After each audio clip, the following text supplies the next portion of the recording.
All month, we're celebrating America's 250 with special stories from all across the country. And today we're focusing on Florida. West Shoe's Lindsay Sablon got a closer look at a city older than the United States. Lindsay. Yeah, if you grew up here like you guys did, you probably learned about St. Augustine, typically right around 4th grade. If you are new to our state, it's a town steeped in history, and it's about a 100-mile drive right up I-95. Where else in America does a 350-year-old fort sit amongst the hustle of modern day? The Castillo de San Marcos is one of the oldest masonry forts in the United States. It was founded by the Spanish starting in 1672, and it really is the reason St. Augustine is still here today. The fort's material is what made it so strong. It's called coquina, meaning shell. It's almost like bubble wrap. When a cannonball hits it, it just bounces off. From above, you can see its shape of a star. Not to be patriotic, because remember, this was built well before we had a flag, but rather a tactical reason. Somebody could attack the fort and they could repel them from any angle.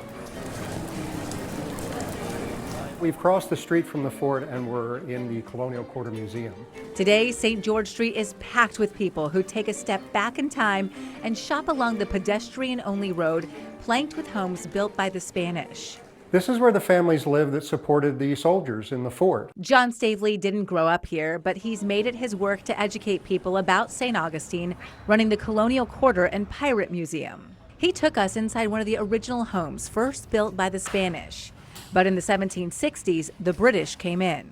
We always hear about the 13 original colonies, but we're missing a few that existed right here in Florida. Well, we weren't official here in Florida, but we were the 14th and 15th if you think of East and West British Florida. The only difference than the original 13, we stayed loyal to the British during the American Revolution.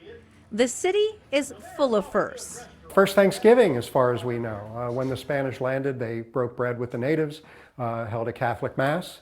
The first St. Patrick's Day parade was held here. Many think Philadelphia has the oldest street in the country, but it's this one, Aviles, that was put on the map in the 1500s. And the most important first, freedom. Fort Mose was established in 1738 as the first free African-American settlement in the United States of America. Today, a recreated fort stands on the National Park site where you can walk the very grounds of those first freedom seekers, escaping enslavement and taking shelter in Spanish-run St. Augustine. But it didn't come without a price. You have to help us defend the town, and you have to take the Catholic faith. The Black Militia became critical for the Spanish in 1740. In 1740, there was a major British attack from the north, and Fort Mose was the first line of defense, and they fought ferociously. They allowed the rest of the townspeople to get inside the fort, then they followed, and everybody was safe from that first attack. From a fort built ahead of its time to groundbreaking firsts that helped define a nation, St. Augustine tells the story of America as one history professor put it. So I think Florida exemplifies our motto, the national motto, which is a pluribus unum. This, of course, is the Latin phrase, out of many, one. The city's been home to native peoples, Spanish colonists, British settlers, and African Americans. A true melting pot and a reflection of the nation it helped shape.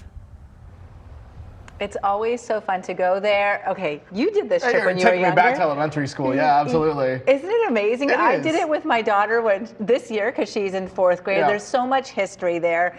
And there is a lot more to still see at St. Augustine. So to head at 5 o'clock, we're taking a sip from the famed Fountain of Youth. I know we're always talking about anti-aging. Yeah. Okay. Those are the commercial break conversations. Yeah. St. Augustine is where that is at. And we're also going to talk about the unexpected history that's right at the Fountain of Youth. So did you drink from the Fountain of Youth? Girl, of course I did. And did you bring back vials for us too? Okay, they're probably at the desk. Meant to. Okay, next time.